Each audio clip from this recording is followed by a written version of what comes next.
only a few because you didn't want it. We spoiled dinner. So he had just a few, and then he walked into the other room to play. And here Adam was playing in the other room for quite a while, and you should never leave a child that age playing by themselves in a stranger's home. But I finally thought I better go check on where he's at. So I went in, and there was this coffee table in the other room, and he had taken all these candy dishes, all filled with M&Ms, and he lined up all the M&Ms by different color. And I said, Adam, you didn't. And he said, no, I didn't eat one single one of them because it's not polite to eat. You have to be offered. But I said, Adam, you touched every single one of them. The owner of the house comes in, and he looks at the coffee table, and he starts to chuckle, and I said, he's touched every single one of them. And the owner said, no problem. He took a bag, and he put the bag at the end of the table, and then at the coffee table, and he lifted up, and they all went swoosh right into the bag. And I think the gentleman quoted, you ask and you shall receive. And all the candy was in this bag. And I said, oh, I'm so sorry. I said, I apologize. He ate all your candy. He says, oh, I've got plenty of candy. And I said, you do? And he said, yes. He said, Jim, you don't know what I do for a living, do you? And I said, no. And he says, I'm the chief financial officer of the M&M Mars Corporation. And he said, come and look at our pantry. And he showed me the closet. Instead of filled with, like the staples, like, spaghetti and all that kind of stuff, it was filled with M&M Mars candy. Yeah, it was amazing. It was amazing. But I was taught as a child not to ask, but to wait and be offered, to receive. And Jesus says, in your prayer here, start by saying, give us. Give us, God. In fact, I think we hear Jesus is saying, basically, ask God for your daily bread. Ask God. In fact, numerous times throughout the New Testament, Jesus says, ask. Matthew chapter 7, verses 7 through 8, ask and it will be given to you. Seek and you will find. Knock and the door will be opened to you. For everyone who asks receives, everyone who seeks finds, everyone who knocks, the door is opened. Again in Matthew chapter 21, if you believe, you will receive whatever you ask for in prayer. And then James tells us the problem if we don't ask. James chapter 4, you desire but you do not have, so you kill. You covet, but you cannot get what you want, so you quarrel and fight. You do not have, get this, you do not have because you do not ask God. Again and again, Jesus tells us to ask and ask persistently. In Luke chapter 18, he tells a parable of this woman who wants justice, and she goes before this judge who is an unjust judge. In fact, the text says that he does not respect God, and he does not care what other people think. And she keeps coming to him again and again and again, crying out, give me justice. Finally, the judge says, look, I'm not going to give you justice because I respect God or care for others. In fact, I don't. But I am going to give you justice because you are persistent. And then Jesus asked the question of his disciples, if this unjust judge is willing to give what the woman asked because of her persistence, how much more would God give to us if we ask? So the text starts out by saying, we must ask, give us. Give us. And then the next word, the third word, is today. Give us today, which is interesting because the phrase is, give us today our daily bread. Why mention today and day twice? It's a little redundant. But you think about it this way. Give us today. Give us today. Give us right now. Give it to us, God. Again, I have to go back to my childhood and say, I was taught that you not only didn't ask, but you certainly didn't demand that it was done today.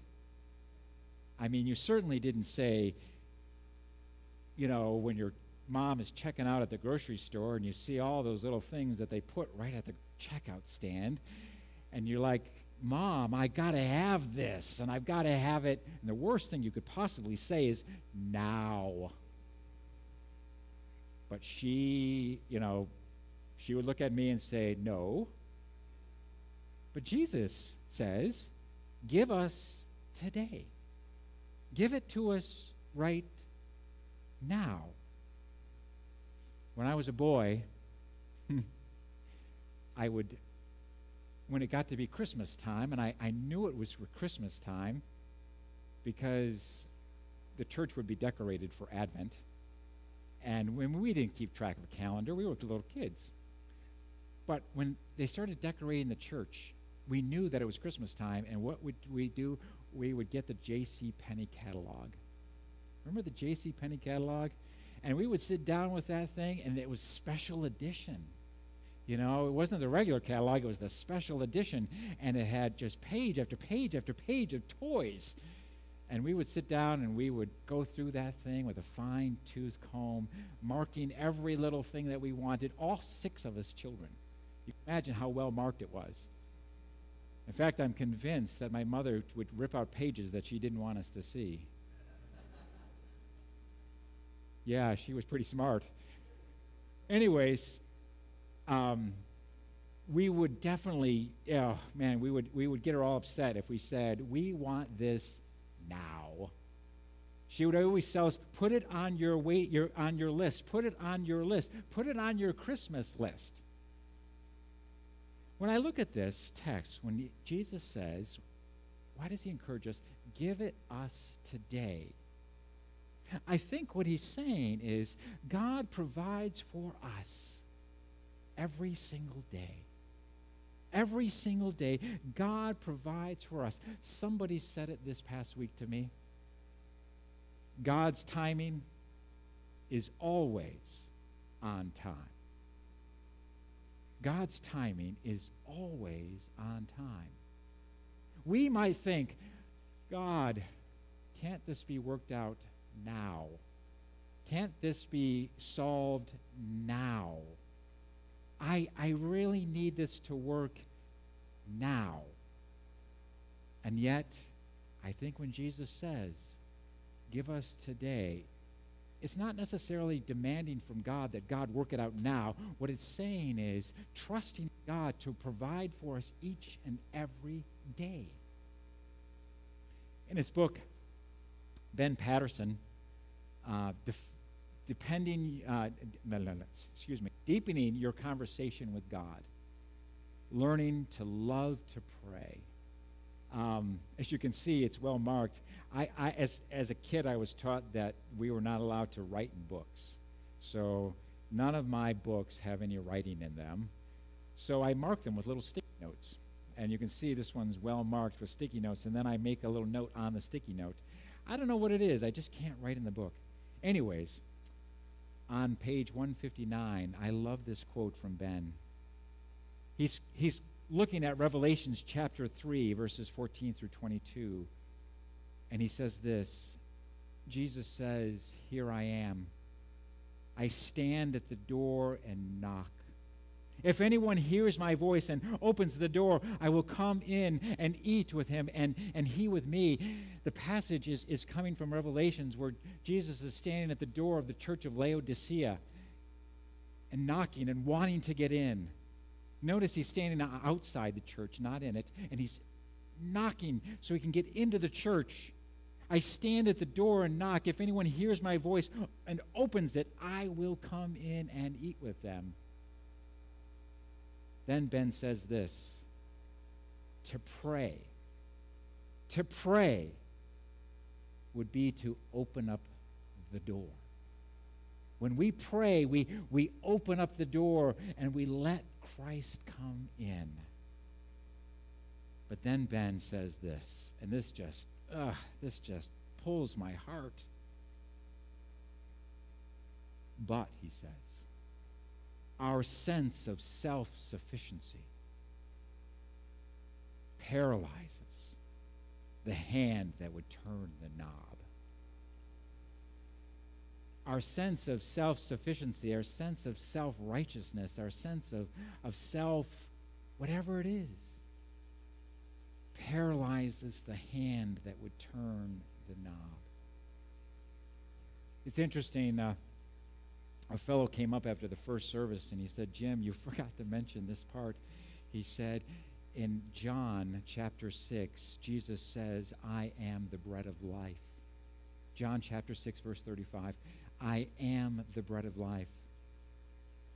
He said, when you said we need to open up that door, open up that, and turn the knob and open up the door to Christ, we need to do that today. We need to open up to the bread of life and let the bread of life come in.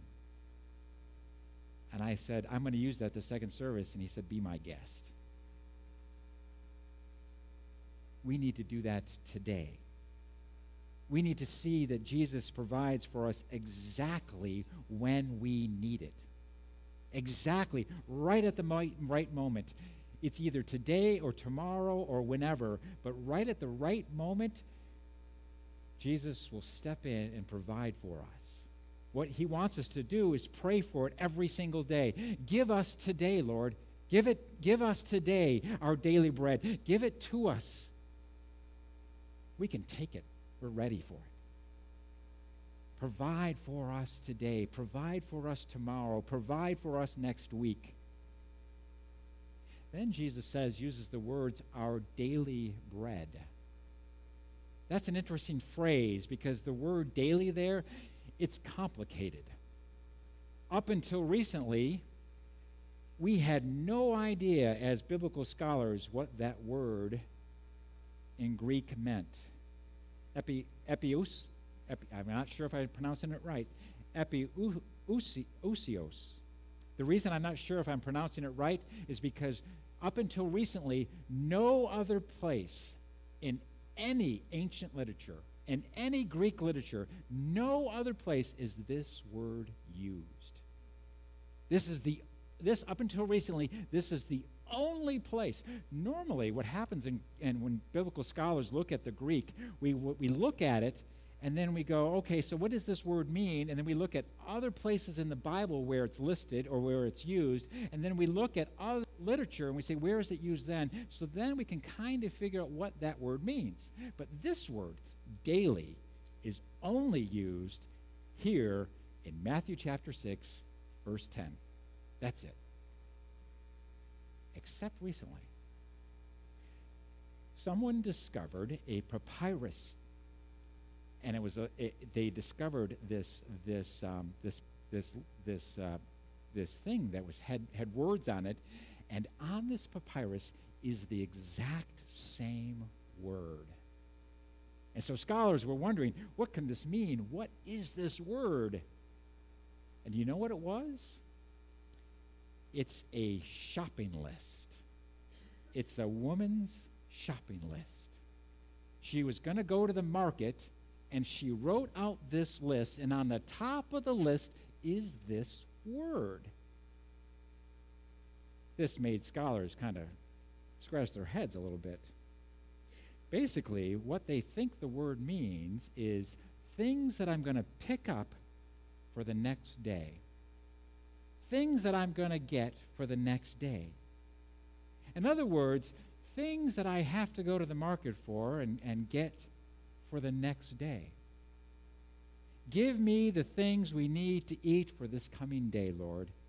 Help me to get the things I've got to get on my shopping list.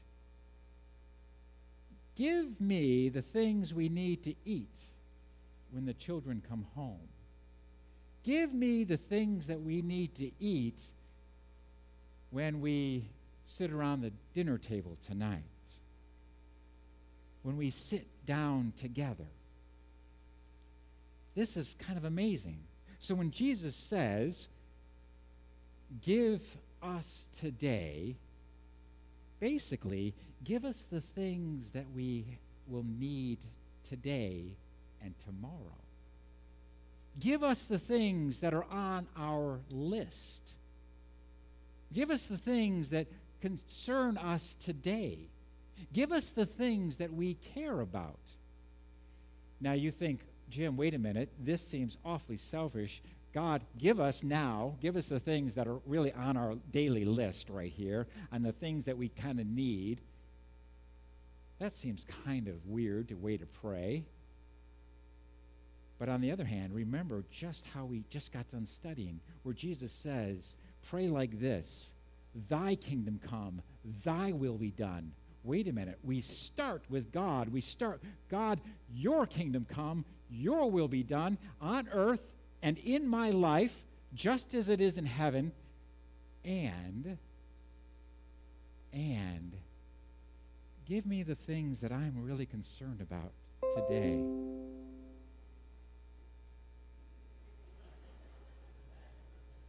Bing! Right, that must be a bright idea. I think God might be saying, you got this one right, Jim, finally. Give me the things today. Thy will be done, thy kingdom come, and the things that I'm concerned about right now, the things that I care about right now. This morning I heard that Gary Hoffmeister, who we've been praying for, who has a brain tumor, we've been praying for the past year about this. I hear that Deb, his wife, also has cancer now. It's one of those things where I'm going to say, Lord, you have a lot of explaining to do. And yet Jesus encourages me to pray, thy kingdom come, thy will be done, and also lift up the things that are bothering me right now, today, right now. Which means I will trust in God for fulfilling my needs exactly according to his schedule, on his timing, but I will also trust in God to provide for everything I need, absolutely everything I need. It's like the story in the Old Testament of the Israelites. They're hungry. Their shopping list is food. They're out in the desert, and they say to Moses, Moses, why would God take us out in the desert to kill us? Honestly, I kind of thought that when we first moved to Arizona. Why would God call us out into the desert to kill us? But on the other hand, Moses goes and complains to God, and God says, I will give you manna. I will rain food from heaven, and all you need to do is go out and pick it up. That's all you need to do. That was their shopping list. And that's what God provided. The crowd gathered around Jesus in Matthew chapter 14 and 15, and the disciples are like, send them away. They're hungry, Lord. And Jesus says, feed them. What can we do? I mean, all we have is some loaves and fish, and that's it. Jesus says, fine, bring those things to me. And he feeds the crowd, and they had so much left over. In other words, he filled their little shopping list. And I think God cares not only thy kingdom come, thy will be done, but also Jesus is saying he cares about your little shopping list of little things that you need to have done as well. He cares about the daily bread, all the things that you care so deeply about. I put in your notes a prayer like I did every week. This one comes from Proverbs chapter 30, verse 8. Lord, keep falsehood and lies far from me. Give me neither poverty nor riches, but give me only daily bread. I love that prayer. You don't need to make me rich or poor. Just give me daily bread. That should be our prayer every day this week. give me just daily bread. We've got a couple of minutes left, and what I want to do, I know we're going to sing a song, but I did this, of all places, at the Christa Cathedral when I was there as the executive pastor. I asked somebody about it, and they said, oh, the church will never go for it. I didn't care. So what I did was I had people just turn to those around them. And I know you're already getting nervous, aren't you? You're already saying, oh, no. I want you to just turn to the people around you and just spend a second. And if one of you wants to, or a few of you want to just talk about a moment about what's on your little shopping list. What is it that you need prayer for? And then if someone feels comfortable praying, or a few of you feel comfortable praying, then pray for that little list. Maybe groups of 4 or 5, just a little group. Doesn't have to be long. And if no one feels comfortable praying, if no one feels comfortable doing that, then just pray silently. God said, be still and know that I am God, and it's okay to just be in silence. I said those words at the Christa Cathedral, and I thought, oh, they'll never do it. But then all of a sudden, they all stood or turned and listened to each other and prayed for each other, and I could hear a roar of prayer.